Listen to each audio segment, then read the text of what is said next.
How's it going, everyone? Matt Leighton, and welcome back to another video. In this video, we're going to be talking about the final walkthrough. So congratulations, your offer was submitted. You negotiated every contingency. You finally got all the paperwork from your lender. Yes, it was a lot. And now it's come settlement day and you are ready to sign. Pop quiz, what's the last thing you do before you go to settlement?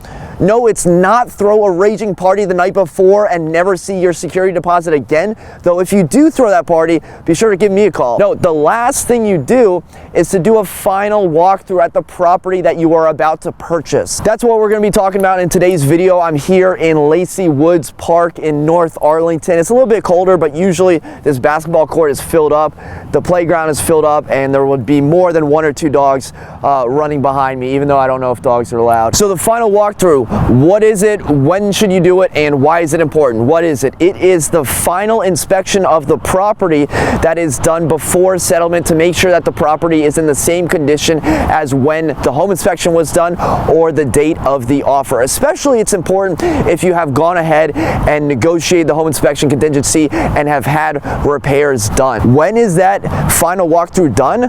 Well, it's not done right before closing. If you do it an hour before closing, you're gonna have a bad time. Reason being, if something's not done and you're settling in 30 minutes, what are you gonna do? You're gonna call your contractor? No, that's not gonna work out. It's usually done about 3 days. I like to say 3 days, maybe even 2 days before settlement. That way, if there are any discrepancies, you will know beforehand and you're kind of bulletproofing yourself from any last second changes. And finally, why is it important?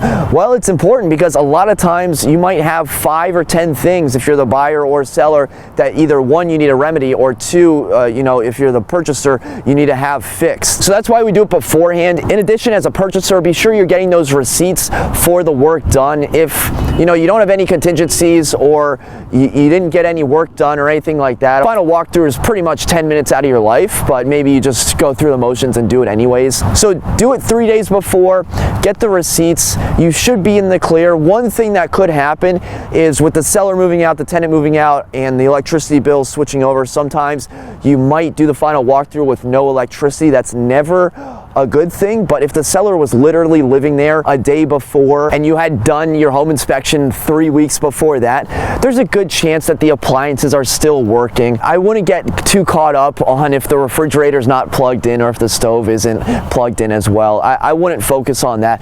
What I would focus on is the repairs that were done, and maybe even go in before 3 days. Maybe go in a couple weeks before if there was a major repair, just to make sure that it is up to the level that you're expecting it to be. Finally, you have done the walkthrough, you have gotten receipts, you have checked the work done. When the seller moves out, it's going to be broom cleaned, which basically means not going to be entirely clean. There are going to be paint marks, there are going to be scuffs, there's going to be holes in the wall. As a buyer, you kind of have to set your expectations a little bit lower. This isn't an apartment where you're going to have a fresh coat of paint and everything's going to be steam cleaned unless that was worked into the contract. So when you go under contract and you do your final walkthrough, expect there to be marked, expect some patchwork to be done, expect a couple holes in the wall, because the seller, that's not their responsibility. They might even leave a few things behind, and obviously we don't want that to happen, but occasionally it happens. Just want to set those expectations. All right, that's all I got for you today. In this video, you learned what the final walkthrough is, when you do it, and why it's important. If you thought this video was helpful, be sure to hit that thumbs up button, and I'll see you in the next video. Until next time, create a productive day.